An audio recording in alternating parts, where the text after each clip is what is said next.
Hello again, I am Blunty. Have you ever heard of the Torment Nexus? It's a bit of a meme, or rather, perhaps more of a new way of quickly describing an old trope? A catchphrase to point to a particular kind of buffoonery and irony. The kind of buffoonery and irony, and frankly hypocrisy, that is on show from the author of Ready Player One, a book that was read a lot less than the movie that adapted from it was seen, I'm guessing. Now, before we get to the author of said work, Ernest Cline, being more interested in money and exploiting people than self-examination, for those confused, let's talk about the Torment Nexus first.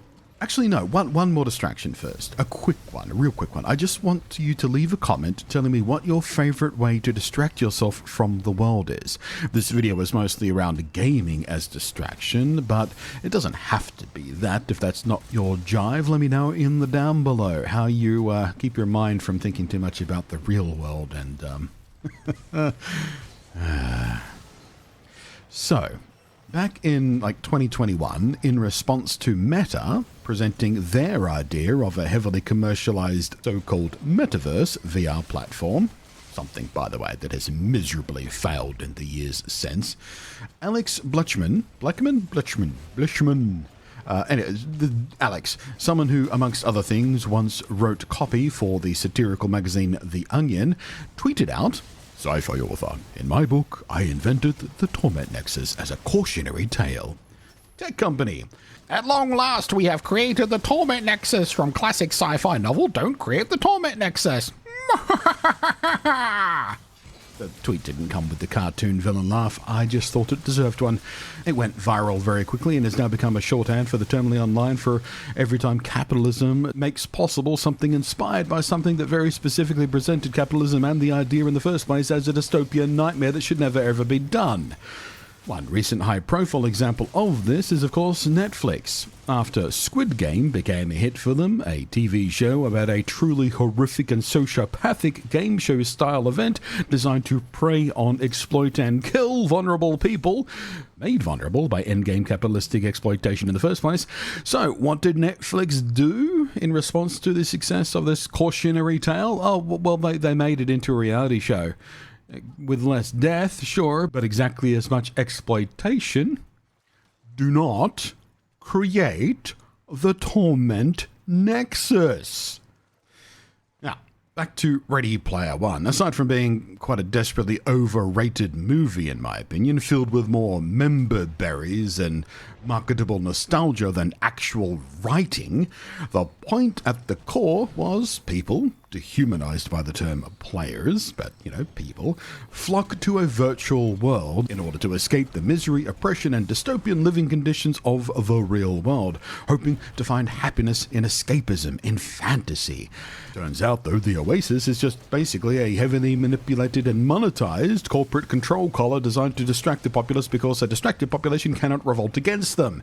And that ignoring real-world problems doesn't make them magically go away, and in fact the only path to actual honest happiness is not in corporate-controlled distractions, but in genuine human connection where everyone is honest about who they really are, not who they pretended to be in the fantasy world. So, what has the author of this well-received cautionary tale about a Torment Nexus been doing lately? Well, he's building the Torment Nexus, because of course he is, because irony is dead. Cline's company, Readyverse Studios, has just teased a tiny, and I'm betting utterly non-representative look at its new game, which it is calling Open. And I'm betting it will not be an open platform, but hey, if it's one thing corporate interests are good at, it's obfuscation. The teaser trailer for Open doesn't actually show anything of worth, of value, of interest, of informative value. It just banks heavily on the imagery from Ready Player One movie, which, oh my god, is that ever on the nose for the subject. Never mind actual information, nostalgia will do the trick. And they describe this game, this platform, as, quote, "the first genre-defining AAA metaverse gaming experience interoperable with top-tier IP through Web3 tech. A multi-biome, multi-IP, multi-mode battle royale experience in development for PC and next-gen platforms. It will set the stage for a future of gaming." Not sure where that voice came from. So, once you decode that from jackass, from corpo speak, from crypto bro gibberish, it's Fortnite. It's basically just Fortnite. It's doing what Fortnite already does, insofar as, while technically it's a battle royale game, these days it's not much more than an advertising platform designed to push whatever IPs, characters, or promotional materials they can get someone to pay for to put into the game to promote a movie or a TV show or another game or whatever to the audience of captive, extremely young and easily manipulated and corpo-conditioned children who snare their hearts and minds and their parents' money.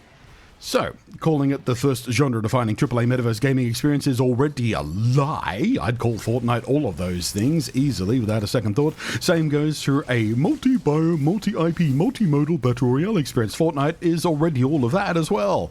Plus, Fortnite isn't just the battle royale game anymore. Heck, they've even got racing games or Lego-style survival crafting game modes and endless different styles of play. Kind of what they've been doing to Fortnite for years now, making it a platform, not just a game. The one thing Open seems to promise that Fortnite doesn't currently do is hidden behind the Web3 code word you might have heard pass through there. Web3 is just a way to say blockchain, cryptocurrency, and NFT without instantly leaving a sour taste in the mouths of anyone with even half a clue about any of that stuff. Because all of those are now intrinsically linked with fraudsters. They're scams. But Web3 is a much friendlier term to the tech illiterate. Web3 is so general. Web 3.0, ooh. It's like how we call it the cloud, when if we told people the actual truth of, well, it's someone else's computer somewhere in the world that you don't control, you don't own, you don't have access to, you don't even know where it is or who else has access to it. But the cloud sounds so much friendlier when you're uploading your own files to it, right? When VentureBeat was reporting on the announcement of Open at South by Southwest this week, it quotes Open's PR drones, or who cares really, as claiming the, quote, immersive multiverse will be filled with nostalgia-infused biomes featuring characters and cultural legends across iconic franchises. Again, it's just an advertising platform. That's what it is. It's banking on nostalgia bait, and for the companies who own these IPs to pay to put them in there for exposure's sake. It's just Fortnite, but with blockchain and crypto and NFT shit baked into it as well. The world, our world, the real world, is rapidly becoming an ever more hateful, intolerable hellscape as extremists on both sides get ever more radicalized. And we're at a point now that tribalism, in like US politics specifically, for instance, is so bad, is so horrific, is so polarized, is so toxic. There is a Republican Attorney General opposing the replacement of lead water pipes just because Biden wants it done.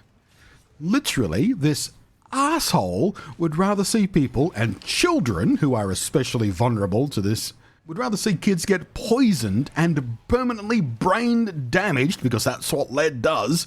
You would rather see that happen than allow Biden any positive press by doing something that actually benefits people, like his job is supposed to be.